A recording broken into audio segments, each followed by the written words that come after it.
Boom! Hyvät naiset ja herrat, taas on Kotipoikien podcastin aika. Eli niin kuin aina, täällä on Valtteri Vallenius. Toni Puuppo toisella puolella. Ja tänään meillä on tietysti vapaaottelijafaneille pieni katsaus tuo tuleva viikonloppuun UFC 214, oliko? 213. 213 korttiin. Joka käydään Las Vegasissa. Tässä on muutama hyvä matsi, mitä me käydään läpi. Me ei ihan kaikki käydä, kun nämä nyt on vähän meidän mielestä ehkä ihan niin tärkeät nämä jotkut. Siellä on kyllä nimi, eli kannattaa silti katsoa kaikki matsit, jos tekee se päätöksen, että valvoo jopa livenä katsoa näitä. Melkein kande ottaa, ei tiedätkö, sunnuntai herran rauhassa aamulla, kahvikuppi käteen. Katso aamulla.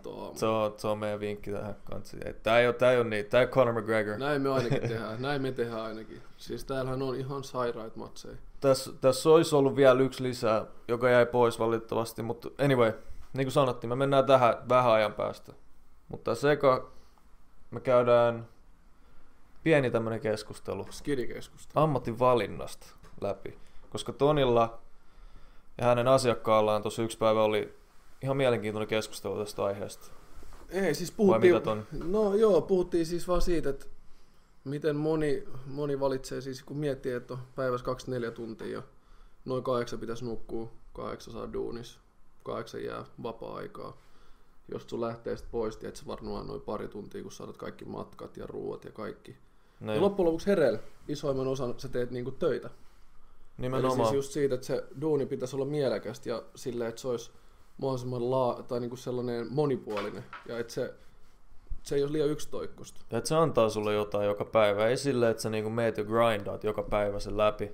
Siksi, että esimerkiksi siinä on hyvä palkka, minkä mä ymmärrän ihan täysin, jos tilanne on semmoinen. Mutta se loppupeleissä ei ole pitkäkestoista sellaista motivaatiota, eikä se ole sun sielulle, tiedätkö? Niin. Se on hyvä sun sielulle. No siis se on hyvä silleen, että susta tuntuu, että sä et tee tarpeeksi. Tai siis silleen, että niin pitää tulla niitä onnistumisen tunteita ja niitä tulee vaan, jos on niin onnellinen omasta duunipaikassa. Mutta siis niin palkka alkaa mun mielestä tulee enemmän mieleen tai niin enemmän siitä tulee sellainen factor silloin, kun sä teet vähemmän työt kuin 8 tuntia päivässä. Jos sä teet 2 tuntia, 3 tuntia, niin sit se palkka on hito tärkeä. Tai siis silloin se, että sä tienaat sillä oikeasti enemmän, mutta se on ihan paskaduuni, niin silloin se on mun mielestä ihan fine. Niin mä ymmärrän, jos se on oikeasti, niin jos puhutaan, että se on niinku puolet vähemmän aikaa vielä päivästä. Niin siis sittenhän se meinaa, että sulla on isoin osa vapaa-päivästä, tai tästä päivästä, niin on sitä vapaata. Niin, ja sä voit kehitellä sit muita asioita. Ei pakko niinku koko päivää tehdä kauhean duunia ja ollut väsynyt loppupäivän. Niin, mutta sitten jos sä teet 8 tunnin päiviä, niin kyllä mä ainakin itse mieluiten etin sellaisen duunin, josta vaikka tienaisi vähän vähemmän, mutta se olisi silleen mielekästä, kun mä lähden duuniin, mä en ole silleen, fuck, siis totta kai 8 tuntia, fuck. Siis sitä ei niinku ensinnäkään voi mitata rahassa millään tavalla, ainakaan mulle, sitä fiilistä, että se niinku, koska siis tää elämä menee aika nopeasti, ollaan nyt rehellisiä. Eli niinku, ja niin kuin sanottiin, duunissa tulet viettää niinku 3/3 päivästä. Eli kantsii tehdä se fiksusti se päätös ja valita jotain, mikä on sun intohimo oikeasti. Mitä sä ajattelet, kun sä meet illalla sänkyyn nukkuu, että sä haluaisit tehdä? Ne on niitä asioita, mitä sun oikeasti pitäisi tehdä, mistä sä nauttisit. Jep. Mut mä ymmärrän, että se saattaa olla vaikea, että on sellaisia tilanteita, missä sitä ei pysty realistisesti niinku toteuttaa sellaiseksi, että siitä tulisi jotain tuloa ja tälleen, mutta niin kuin sanoin, että siis kannattaa vapaa-ajalla just tehdä niitä pieniä askeleita sinne päin. Ehkä se sitten tulevaisuudessa on mahdollista. Ja sitten varsinkin just sitä kautta, että se olisi se päätavoite. Ja sitten sä teet sit sivuduunina vaikka jotain vähän niin vähemmän miellyttävää, niin. Kunhan sä pystyt, se on niin kuin NS support. Niin, se on se rahoitus siihen oikeaan suunnitelmaan, mikä on niin kuin se pointti tässä. Joo, ja varmaan moni joutuu tekemään niinku sellaista duunia, mistä ne ei dikkaa niin nuorempana just, mutta jos se on tilapäistä tai sellaista hetkellistä, niin eihän siinä sit mitään. Sulla on kuitenkin tavoitteet niinku eri puolelle tälleen.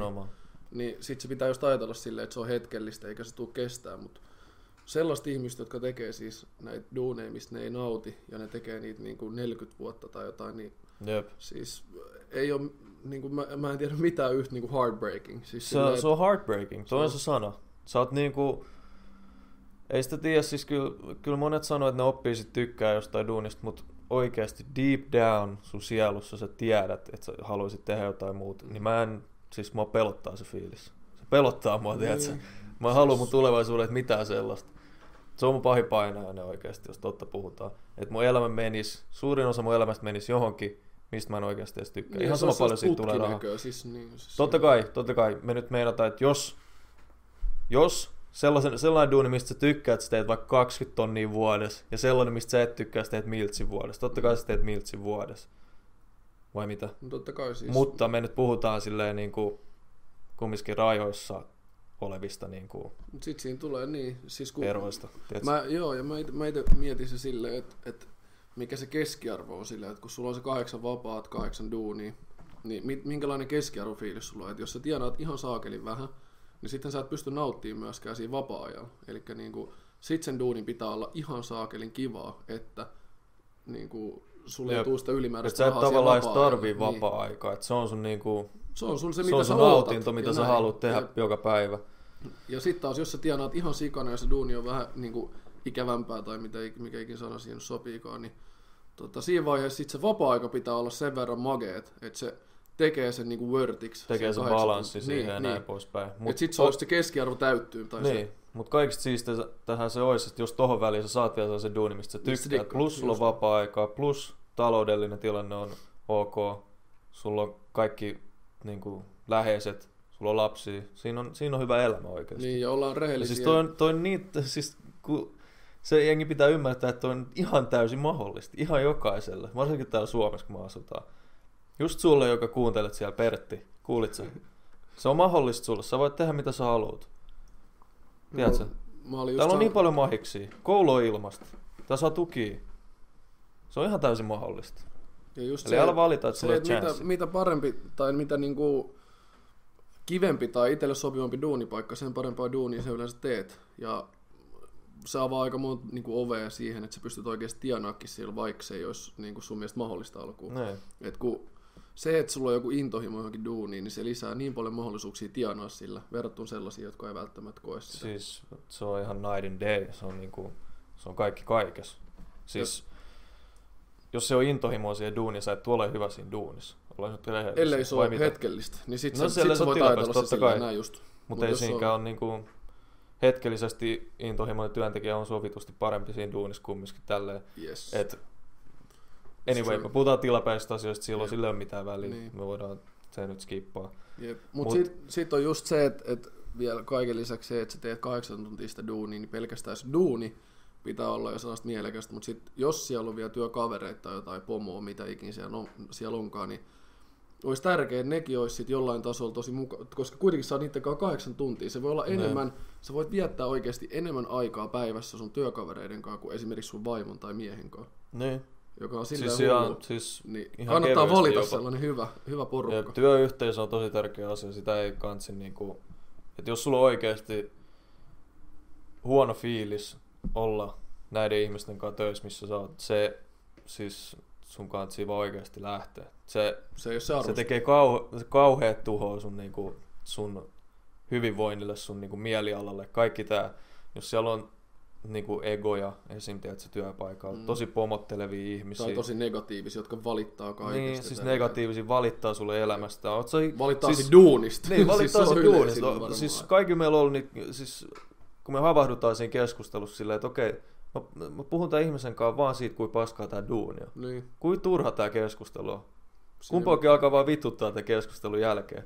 Et mieluummin niinku yritä löytää semmoinen paikka, missä niinku ihmiset osaa niinku motivoida toisiaan ja on mukavia toisilleen. Ja sekin voi tasapainottaa sitä, että jos se itse duuni on huono, että jos saa näkee se hyvä puoli asioissa, niin se auttaa hyvin paljon. Jep. Hyvin paljon. Erittäin paljon. Ja sitten siihen just se treeni mukaan ja kaikki, että pysyy myös se niinku, miten sanoisit, sä heräät aamuun, sä oot paljon energisempi ja tälleen, niin pitää muistaa, että se vapaa-aika käyttää kans sit niinku hyvään, eikä sit silleen, että vaan löhöilee himas tälleen. Niin, siis kyllä mä senkin tajun, siis sellaisia päiviä tietysti saa olla ja pitää olla kaiken, kun ne vaan palautuu lepää ja näin poispäin, mutta niinku, se ei saa olla se normi, että sä niinku meet aamulla duuniin, tuut himaa, alat juomaan jotain bisseä sun sohvaa, katsoo jotain täyttä shittiä telkasta, täytät sun pää turhalla paskaa. Ja sit se, niinku, se vaan jatkuu, se huono momentumi jatkuu siitä. Ja se ei mene mihinkään ikinä. Eli pitää tietoisesti välttää kaikkia tällaisia asioita, jotka niinku... Se tuntuu pahalta tehdä asioita väsyneenä ja niinku vähän kiukkuisen sillä mennä treenaamaan, vaikka ei tekisi mieleen, mutta ne on pakko tehdä. Ne on pakko tehdä. Jos sä annat itsellesi periksi tolleen, niin se niinku... Sä et kato ittees, sä et arvosta ittees niin paljon. Jep, jos sä et rakasta ittees, niin mulla on huono uutisia sulle, tiedätkö? Elämä tulee olemaan vaikeet. Tulee olemaan vaikeet. Ja varsinkin siis se, että duunissa saatu se mentaliteetti, eli se, että sä pystyt tekemään niitä asioita silloin, kun ei huvita, ja sitten sellainen, että miten sanoisi, sellainen, että sä onnistut siellä, niin se jatkuu, siis sä tuot sen yleensä myös sun treenielämään, sun vapaa-aikaa, kaikki se. Kyllä, niin kuin mainittiin tuo momentum-sana, positiivinen momentum tulee myös joka puolelle sun elämässä. Ihan sama missä sä onnistut, se vaikuttaa sun muihin elämäalueisiin. Sä olet onnistuu niissäkin, ihan oikeasti. Tää on yksi maailman laajista. Vai mitä tonne? Tää on oikeasti laki tässä universumissa. Siis se on oikeasti, se on diippi. Se tulee tapahtua. Sitä, mutta se tulee tapahtua. Ja mulla on itsellä varsinkin sillä, että mä oon ollut aina tosi kova niin kuin vaihtaa kaikkia urheilulajeja. Mä oon tykännyt tehdä niin monta eri asiaa. Jengi kysyy tietysti multa, että mitä sä haluat tehdä? Niin kuin, mikä on se sun ultimate plan? Mitä sä haluat olla siis, sillä? Mulla ei ole sellaista, koska mä tykkään tehdä niin monta eri asiaa. Niin siksi mä oon yrittänyt elämää pitkin niin kuin kehittää sellaisia tavallaan, mitä mä pystyn tekemään sivussa. Tiedätkö, että mulla ei ole päätyöt. Mä haluaisin tehdä kaikkeen vähän. Kyllä. Niin pitää vaan löytää sellaisia aloja, tai siis mulla on esimerkiksi silleen, että mä haluan löytää yhden alan, minkä ympärillä mä rakennan sellaisia, mitä mä pystyn tekemään sivussa. Niin, kaikkien pitää löytää oma tapa. Jollekin sopii tommonen, jollekin sopii joku muu. Mikä ikin sopii kellekin, niin that's the way. That's the way. Puhutaanko UFC-ottelijoiden valitsemasta tiestä? Ne saa nyt odottaa vielä pienen hetken. Puhutaan vähän siitä, että miten niin kuin nykynuoret tavallaan tekee näitä päätöksiä. Onko sinulla tuohon jotain näkökulmaa? Mulla on sellainen fiilis nimittäin, koska mitä nyt Suomessa näkee, niin jengi ei ehkä täysin, niin kuin mä sanoin tuossa aikaisemmin, hyödynnä siis sitä chancea, mitä meillä on, ja tehdä mitä haluaa, koska ne niinku näkee niin paljon, kun jengi postaa, että ne ei ole tyytyväisiä siihen elämään, mitä ne elää, tiedätkö? Ja mitä sä puhut ihmisten kanssa. Vaikka ne odottaa, että jotain tapahtuu, tiedätkö? Ne luulee, että maailma on jotain velkaa niille. Niin kuin millennials, niin kuin jengi sanoo, nämä nykynuoret. Että ne niin kuin on ja venaa sitä ihmettä, tiedätkö? Jep. Et mitään ei tule tapahtua, jos sä et tee asioiden eteen. Jep. Mä ehkä näen se silleen, että kouluissa ei tarpeeksi niin kuin opeteta sitä, tai koulussa opetetaan tietysti näitä yleisiä asioita, matikkaa ja kaikkea. Siis mennään aika syvälle. Niin, ei opeteta siis oikeasti, miten pitäisi elää. Ei opeteta sitä, että... Koulussa opetetaan semmosia niinku kirjallisia faktoja tavallaan, mitä pitää muistaa. Mitkä on ollut siis niinku iät ja ajat. Mitä mä haluaisin esimerkiksi psykologian tunnin, mihin mä olin vähän pettynyt silloin, kun mä menin ekaa kertaa lukemaan. Mä luulen, että siellä käydään just tollaista niinku mindsettiä ja niinku miten sä voit tavallaan kehittää itseäsi jopa ja jotain tällaista oikeasti mielenkiintoista. Mutta sekin oli sitä kirjaa semmoista. Ja pitää tietää, kuka psykologi teki mitä minä vuonna ja tällaista. Mutta niin mun mielestä koulussa on liikaa sellaista ylimääräistä ja niistä ei suosta päästä irti. Ja sitten taas tällaiset asiat, mitkä olisi mun mielestä tärkeitä niin kuin ihan peruselämälle, niin niitä ei opeteta. Oletetaan, että vanhemmat opettaa.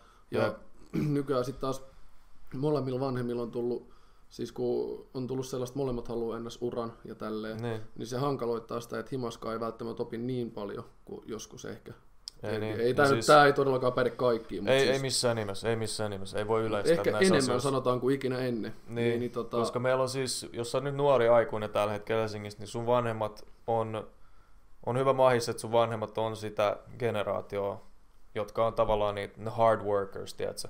Että ne on mennyt yhtiöön, niinku, tehnyt kaikki ne tunnit, noussut sitä tikapuit ylöspäin ja niinku tehnyt vaan sitä duunia koko elämänsä, että ne pystyy, tiedätkö, niinku providea sulle, niin niiden ajattelumaailma on tietysti se, mitä ne vaan tietää. Niin. Koska ne ei ole syntynyt, kasvanut, elänyt netin aikana. Eli niiden tieto pankkiasioista, mitä tämä maailma vaan toimii, se ei vaan ole niin laaja kuin jopa nuorella aikuisella oikeasti voi olla. Yeah. Tämä ei ole mitenkään, mä en nyt sano mitenkään ylimielisesti, mä en ole fiksumpi kuin sun faija tai jotain tällaista, tiedätkö? Sulla on enemmän työkaluja mutta se vaan on siis tavallaan monissa tilanteissa totta. Joo, ja siis on enemmän työkaluja käytettävissä. Niin. Nykyään on aloja, mitä ennen ei pystynyt tekemään. Tai siis silleen, että sulla on paljon enemmän mahdollisuuksia ja sä pystyt löytämään netistä eri tapoja, miten sä pystyt toteuttaa itseäsi. Ja niin kun ne on oikeasti realistisempia kuin ikinä ennen. Ja monelle aikuiselle, tai siis aikuiselle, eli siis meidän vanhemmille sun muille, niin se voi olla sellainen vähän hankala tapa ajatella, koska ne ei ole tottunut siihen. On niin paljon muutakin mahdollista työtä kuin se, mikä on se siis muutenkin yhteiskunta ja just koulutus, ne on niinku pysynyt mukana siinä, kuin nopea asiat on kehittynyt. Ne ei ole niinku vielä osannut mukautua ja sopeutua, miten olisi paras tapa oikeasti saada laadukkaita ihmisiä, tälleen mä nyt näytän quoteja, laadukkaita ihmisiä tähän maahan, parantaa asioita.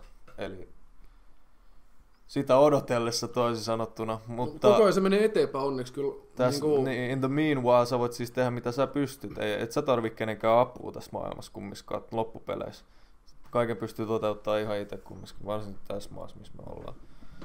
Joo. Et jos joku sanoo, että sun tapa on väärä, se ei ole väärä. Kaikilla on oma tapa. Sun tapa ei ole väärä.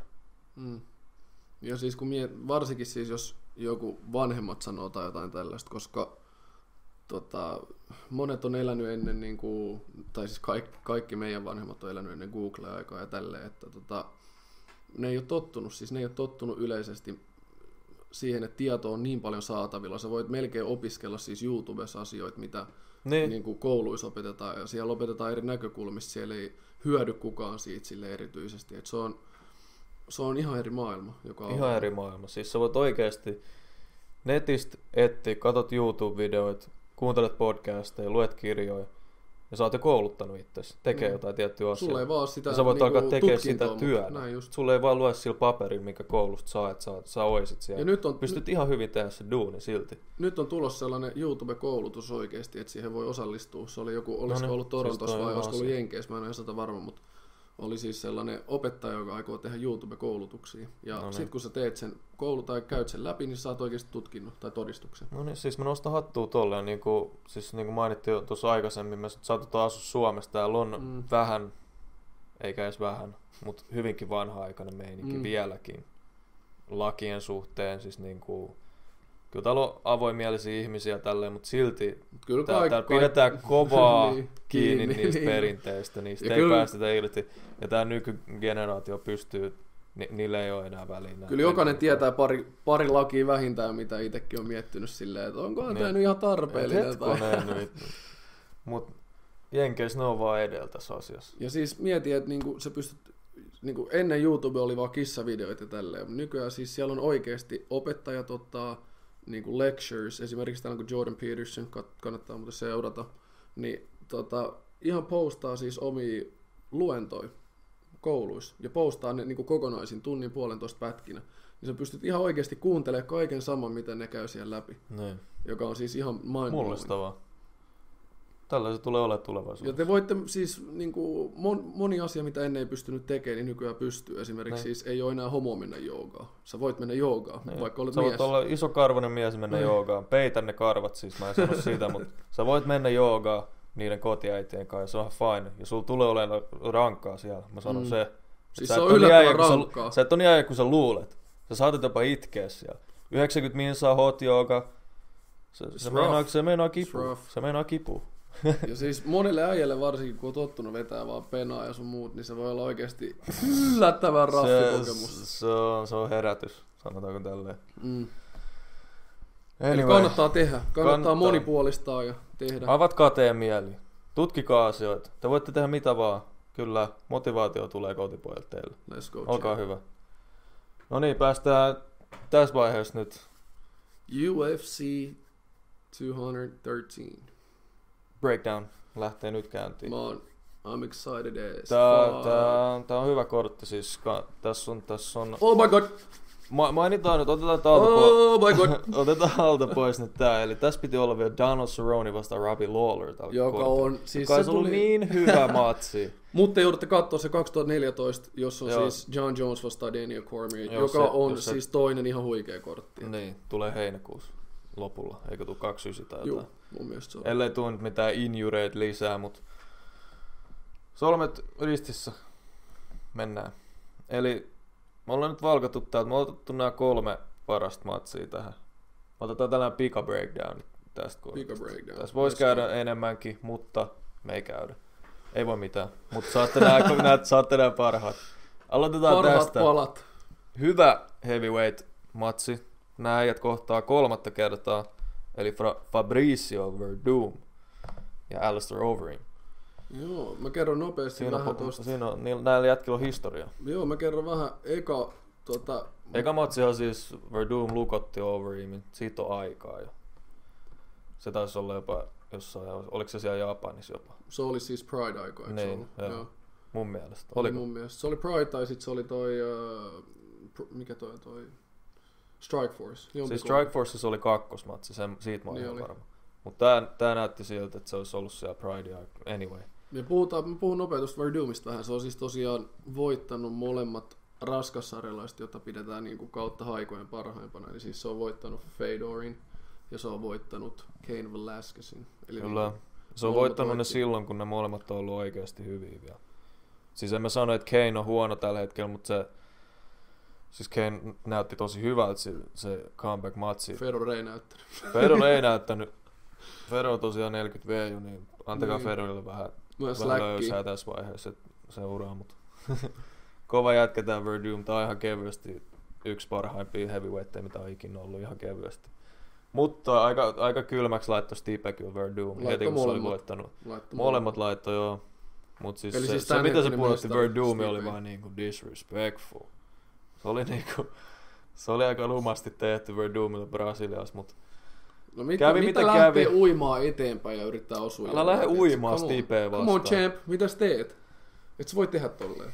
Joo, se ei kunnioittanut yhtään Stipen pystyottelua, joka oli virhe.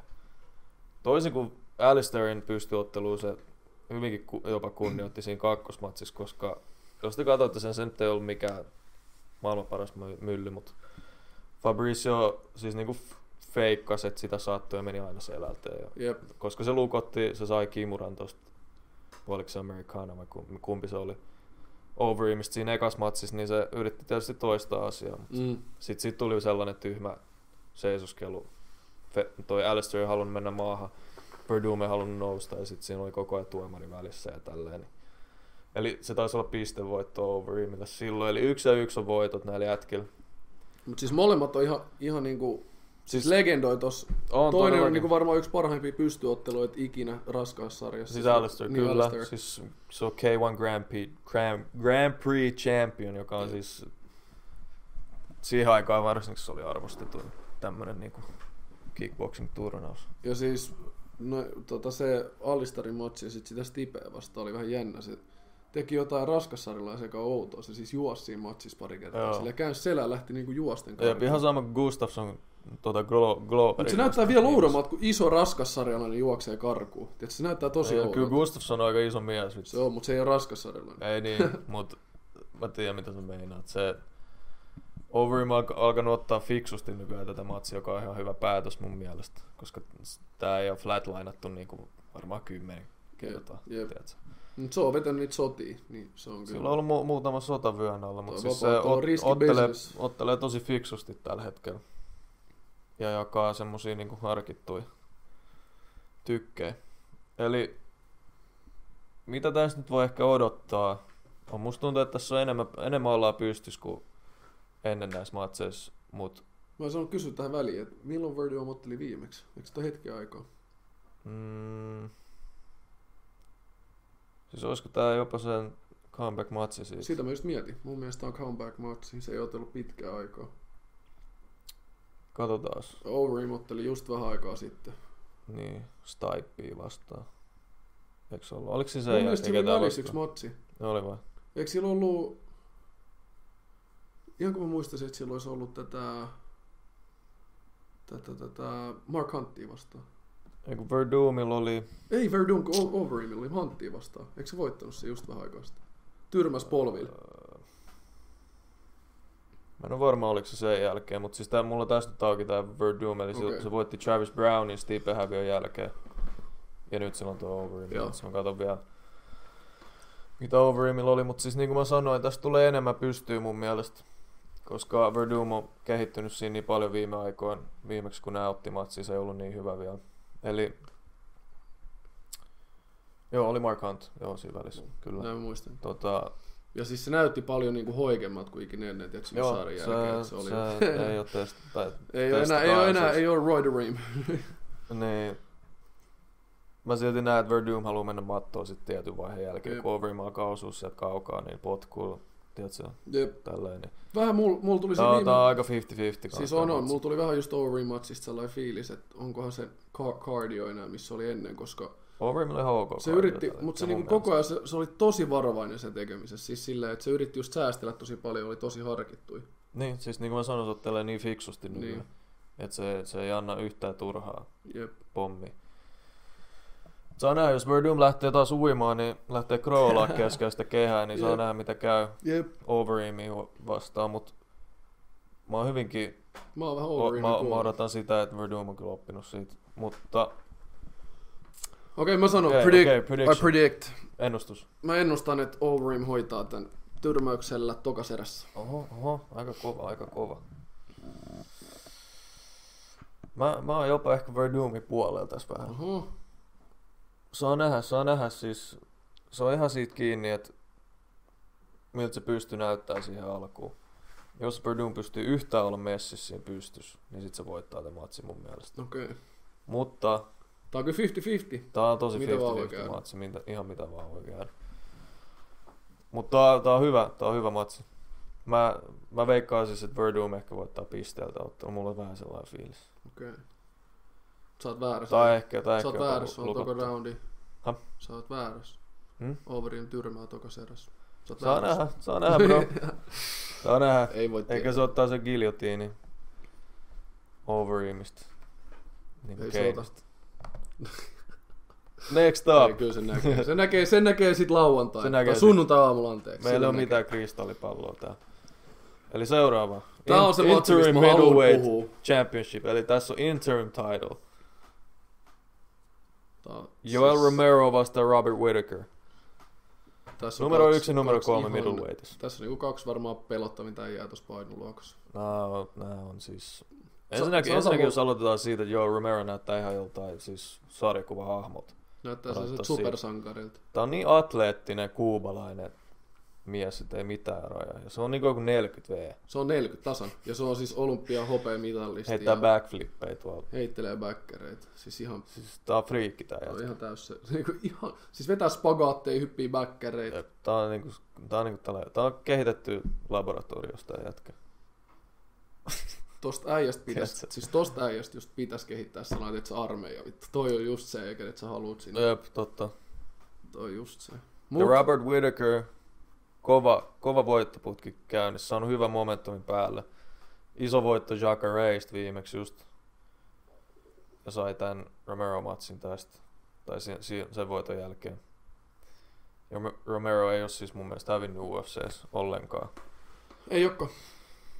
Ja se just pudotti eka matsi Flying Neil, by the way. No joo, se taisi olla se Bronson, vai mikä se oli? Oliko se Bronson? Taisi olla. Mutta Romero ja sama Flying Knee viime matsissa Weidmania vastaan, eli se on tullut sellaisesta voitosta. Ja Whittaker on tullut kovasta voitosta kans. Mitä sä veikkaat, että tässä tapahtuu? Mä aika haluan vähän miettiä, että mitä tässä voisi tapahtua. Mä en lähde predictaa mitään vielä, mutta mä veikkaan, että siis Romero on tosi sellainen, siis se on niin kova paini, että se pystyy aina luottaa siihen, mutta se ei yleensä halua lähteä sillä. Se niin kuin lähtee pystyllä ja sitten se aina luottaa siihen, että ihan sama mitä mä teen, jos toi toinen yrittää viedä maahan, niin mä oon tietysti parempi siellä. Nimenomaan. Elikkä niinku, se avaa sen oven kaikille muulle. Pystyottelun se, että sitä ei kiinnosta yhtään, että viet sen maahan. Ei koska niinku se tietää, että se kestää se 3 sekuntia maks päästä. 3 sekkaa maks. Ja niinku, sit jos se kääntyy, heittää sut ympäri, niin saat aika pahas kuusessa. Sieltä tulee niin räjähtävä jätkä. Siis sieltä tulee kyynärpäät molemmilta puolilta, päähän, kylkiin, päähän. Siis se on niinku bye-bye, kuka ikin siinä alla onkaan. Machidaa vastaan. No esimerkiksi. Mutta niinku painijat ei halua olla selällään, se on aika fakta. Se tulee sieltä nopea ylös. Se on kans juttu mun mielestä tässä. Siis se ei haastaa itseänsä koko ajan, mä dikkaan. Siis se koko ajan kehittyy joka aspektissa, mutta siis sen paini... Siis, paini on niin hyvä kuin voi olla, mutta sen pysty on kans siis tosi luova, räjähtävä ja vahva. Mutta Robert Whittaker on siis Whittaker on ensinnäkin noussut welterweightista tänne middleweight niin weight class, eli se on siis nopeampi. Se on tavallaan luonnollisesti vähän pienempi kuin nämä muut kaverit. Nopeampi lyömään. Siis silloin ihan sairaan, kun on vasen koukku. Siihen se pudottaa jengiä. Ihan sama käveleekö se takaperin, etuperin, minne vaan. Sillä on oikeasti hyviä potkuja. Sillä on pieni karate backgroundi. Eli se voi heittää jotain yllättävääkin johonkin väliin. Joo, ja siis se tekee sitä tosi usein. Se hämää vähän niin kuin alas, ja sitten se potkaisee sellaisen... Siis se on niin kuin moni muita valmentaja sanoisi, että se on niin kuin ihan paskapotku, koska se tekee sen silleen, että se hämää vähän niin kuin potkuu alas, sitten se nostaa ja vähän niin kuin polvesta eteenpäin, niin slappää sua. Että se ei ole sellainen niin kuin full kick, vaan se on sellainen, että se question mark kick. Joo. Niin kuin menee alhaalta ylös, niin kuin rock hold. Joo. Ja se tekee sitä, että sä et saa yhtä paljon voimaa siitä, mutta silti se yllättää. Silti se yllättää. Se sattuu. Ja siis potkupäähän ei ole ikin kiva, sanotaan näin. Että olisiko ollut rock hold tyrmäs Bispingin just silloin ekaa kiltaa, kun ne otti matsia just sillä potkuun. Jep. Ja siis kyllähän tuon Whittaker on tyrmännyt vaikka kuin monta. Siis Jacareekin osui siellä 2 kertaa putkeen päähän. Ja se melkein tipahti sen takia. Mä en edes muista sitä. Mä näin, että se oli käsillä tosi nopea ja hyvä. Se oli molemmilla. Siis se teki silleen, että se vei sitä just kulmaa, antoi pari, teet se vasen oikein ja sitten tuli potku aina päähän. Se on ihan siitä kiinni, että jos niinku Romero pärjää pystys, niin se voi olla pystys. Jos se pärjää pystys, se voi mennä alas. Se on se juttu just. Tiedätkö? Jep. Saa nähdä, Whittakerilla on kyllä hyvä se takedown defense mun mielestä viime matseissa ollut, että sitä esimerkiksi Jacare ei saanut vietyä maahan millään tavalla. Siis silloin 7. paras takedown defense kautta historia mistään painoluokasta riippuu. Oho, Toni pudotti aikamoisen 91,45 43 on takedown defense.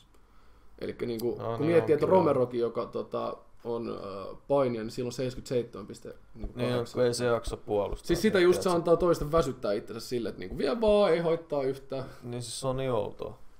Se on niin outoa, tiiätkö, että voi tämän luokan matseissa vielä niinku päättää oikeasti asioita. Tiiätkö? Joo, ja siis yksi mihin kiinnittäkää huomioon silloin, kun se matsi alkaa, niin Romero on pudottanut viimeisestä 6 matsista tosiaan pelkäs 3. eräs. Eli 4 ihmistä pudottanut ja 3. eräs plus ison osan se on pudottanut sillä flying kneel. Silloin kun jengi yrittää mennä sen jalkoihin. Eli se alkaa ajoittaa sitä. Se on siis tosi hyvä lukea sitä. Sillä kestää se pari erää just niinku lukea, mitä se niinku aikoo tehdä 3. Ja 3. se yleensä pudottaa sitä jengiä. Ja niin jengi ehkä puhuu siitä sen kardiosta ja siitä, miten niinku kauan se jaksaa vetää siellä. Niin 3 erää on näköjään riittänyt moneen matsiin. Niin. Ja siis nekin, mitkä on mennyt pisteelle, se on voittanut kuitenkin. No, ei se ole hävinnyt kertaakaan vielä UFC:ssä, että paha sanoa mitään negatiivista tavallaan. Mutta jos se yksi niin heikkous silloin niin on se, että silloin niin lihaksikas keho, joka väsyy sit nopeasti. Mutta aina on onnistunut. Kiinnittäkää vielä huomioon siihen, että silloin on tosi sellaiset, miten sanois, sellainen vähän niin kuin primadonnamainen, eli niin kuin kaikki mitä se tekee on tosi ylikorostettu. Eli niin kuin, mä huomasin parissa matsissa oli sillä, että kun sitä niin lähdettiin potkiin alas, niin se silti teki sen etukädessä sen sweepin, eli se jätti sen koko pääalueen ihan tyhjäksi. Ja se on ongelma jotain Whittakeria vastaan. Että niin kuin Whittaker vaikka huomaa, se teki sen niin kuin 4 kertaa putkeen, samassa eräs.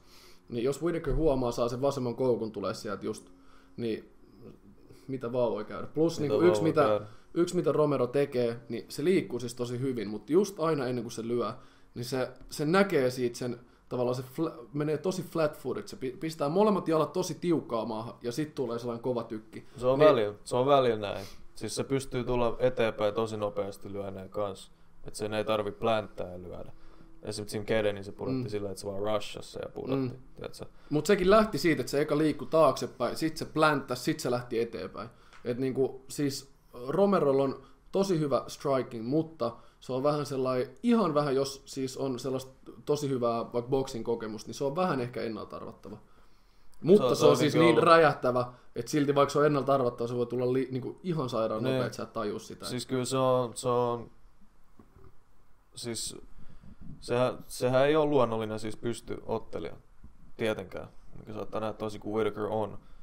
Eli no just toistensa niinku vastakohdat tavallaan, että ne vahvuudet on niinku vastakohdat. Mut musta tuntuu, tai no noi statsit kyllä sanoo, että Whittakerilla on ihan hyvä paini, kun mä meinasin vertaa sitä, että Romero on ehkä parempi pysty verrattuna Whittakerin painiin, tiiätsä?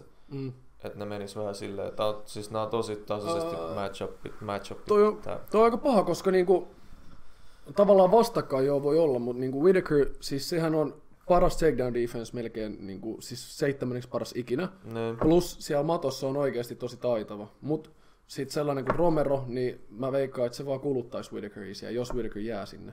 Että niinku se veisi siltä ihan liikaa energiaa. Mut siis se mikä on jännä silleen, että Romero on vähän niinku painia. Täällä on paras takedown defense.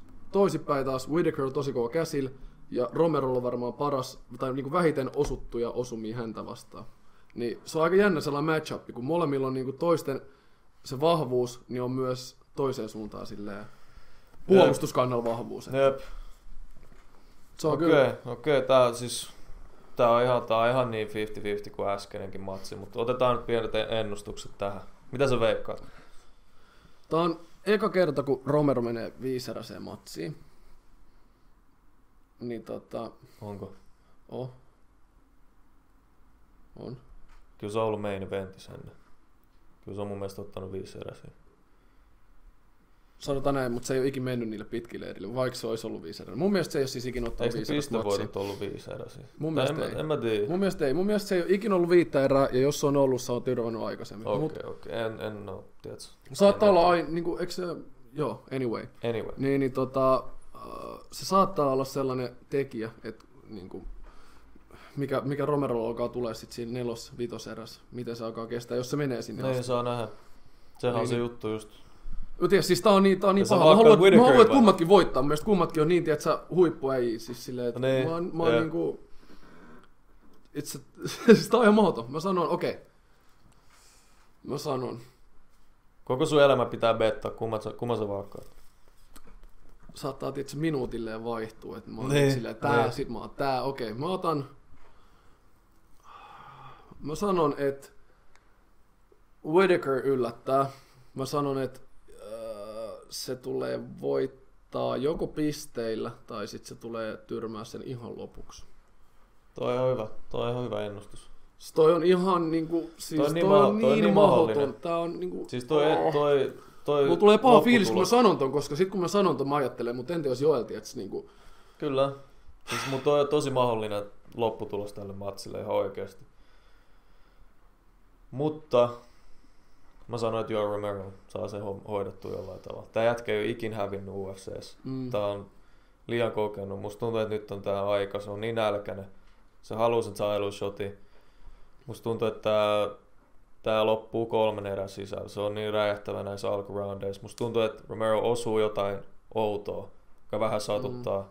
Sitten se saattaa ehkä mennä mattoon ja loppuu siihen. Siis se on se mun isoin pelko just, jos Romero saa sen maahan ja se on sen päällä. Niin siis kato, kun sä nostat ton gorillaan sun päältä. Tiedätkö, siis niinpä. Sä et ole nostamassa tuota pois. Eli niinku se on ainoa... Se nouset, jos sä haluat, että se nouset. Just, siis, ja se tulee... Siis ainoa, miksi mä uskon, että Whittaker tulee voittaa, on se, että Romero haluaa todistaa jotain. Jos se lähtisi vetää sillä painilinjaa sillä, niin mä veikkaan, että Romero hoitaisi sitä aika niin nopeasti. Romero pitää ottaa tää vaan tosissaan tää matsi. Mä toivon, että se... Tiedätkö, kun Whittaker on tämmönen uusi kasvo nyt tää top 5 middleweight classi, että se kattoisi vähän, että okei, no kuka tää on. Toivottavasti se kunnioittaa Whittakerin pystyotteluun ja tekee, mitä tekee. Joo. Mitä joka kerta tekee, eli voittaa. Se on paha. Se on paha. Mut siis toikaa, siis mä voin niin hyvin, niin kuin mä sanoin, nähdä, että Whittaker voittaa loppuerissä, jos tää sinne asti menee. Sanotaan näin, jos tää menee yli 3 erää, Whittaker, alle 3 erää, Romero. Hyvin mahdollista. Noi on siis 2 ihan sairaan. Hyvä matsi. Kattokaa tää matsi. Kattokaa tää matsi. Siis Siis Jesus Christ. Siis mua jännittää nyt jo. Siis tässä on 3 päivää jäljellä, mua jännittää nyt ihan sairaasti. Jep, tää tosiaan tulee siis sunnuntai. Ja kattokaa siis niitä Embedded-jaksoja, eli siis siellä päästään vähän tutustumaan näiden atleettien niinku tuohon personal life. Niin siellä kyllä on vähän huomannut sellaista, että toi Romero on ehkä vähän enemmän confident. Eli se on todellakin confident. Siis se on voittanut, se on paljon nimekkäämpi toi resume ja tälleen. Niin kyllä siis se on niin confident kuin ollaan voi tällä hetkellä. Ja sitten taas, mä sanon vielä yhden jutun tähän vielä, että niillä on kaksi yhteistä vastustajaa vissiin. Ja se on molemmat, jotka Romero on vienyt pisteille. Ja molemmat Whittaker on pudottanut. Eli jännä tilanne. No, Styles make fights. Eli et ikinä ei voi sanoa. Okei, mennäänkö main event? Main event. Let's go, champ. Eli naisten Bantamweight Championshipista Amanda Nunes vastaa Valentina Shevchenko. Niin. Tää tulee olemaan pystys. Tää on pystys, voidaan sanoa. Se oli siinä tää breakdown tästä matsista. Tää on pystymatsi. Kiitos. Kiitos. Mut Nunes tulee myös, siis katoin sen ekan matsin kanssa, niin koska toi Shevchenko on southpaw, eli pitää tosiaan oikein jala edes ja oikein käden, niin Nunes ei ole ikinä ottanut southpawt vastaan ammattilaisotteluun. Tai näin hän sanoi. Mä nyt en ole katsonut näin kaikkia niitä matseja, se saattaa olla tekijä tässä. Mutta se oli varsinkin se ekas matsissa tekijä, kun eka matsi meni silleen, että Nunes voitti 2 erää, varsinkin tokan erä. Eka oli vähän sellainen tasainen. Toka erä Nunes voitti selvästi, sai sen maahan, ground and poundasi sitä. Ja 3. erä Shevchenko tuli takas. Ja melkein niin kuin lopuksi pysäytti Nunesia, että se oli siis ihan kuollut. Joo, se on se cardio-juttu kanssa tässä, se on se cardio. Ottaa esiin. Amanda Nunes on aika iso tuohon weight classiin, se kuttaa paljon painoa. Ja Shevchenko ei. Se ei kuttaa melkein 5-eräinen matsi tosiaan, niin saa nähdä. Nunesilla on sitä voimaa, mutta sen paras chanssi on tosiaan lopettaa tämä ajoista tämä matsi. Jollain tavalla. Shevchenko tulee vaan paranee erältä. Ja se on tosi kokenut strikeri tämä Shevchenko, niin se kyllä osaa tahdittaa itsensä tällaisessa matsissa. Saa nähdä, että Nunes haluaa tehdä iso statementtia tähän, tämä on se eka puolustus, eikö se ole? Ei ole 3. Häh? 3. Se puolusti Ronda Rouseyt vastaan ja se puolusti oliko sillä oli vielä joku puolustus? Sillä oli toi... Ei ollut mun mielestä. Se voitti Misha Tatein. Niin siinä se voitti, se puolusti Rondaa vastaan. Joo, se oli championi, pudotti Ronda. Ronda sai heti se title shot ja nyt se otti eli toka. Niin, nyt se haluaa vielä voittaa hienosti tämänkin matsin, että jengi luulee, että se oli joku fluukki se voitto Rondasta, mikä ei tietenkään ollut. Se oli siis ihan täys niin kuin mismatch. Siis... Tää on tosi tasainen. Siis jokaisen matsiin samattaa. Tosi tasainen cardio pystys. Mutta se on tää UFC hieno puoli, ne tekee tasaisia matseja. Siis sehän on se, miksi me halutaan katsoa näitä. Me ei haluta tietää vastustajaa tai että kumpi voittaa etukäteen. Se on se juttu. Kyllä. Mut Nunes sen verran just, että sillä on nyt hyvä voittoputki. Ja just nyt viimeiset 2 matsia on ollut Misha Tate ja Ronda Rousey.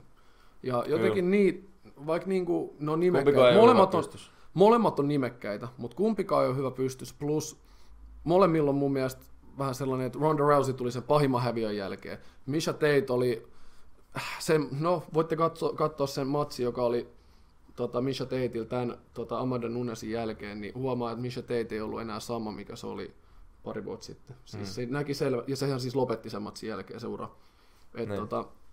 Niinku, 2 sellaista vastustajaa, jotka ei oikein niinku, ole parhaimmillaan. Ei missään nimessä.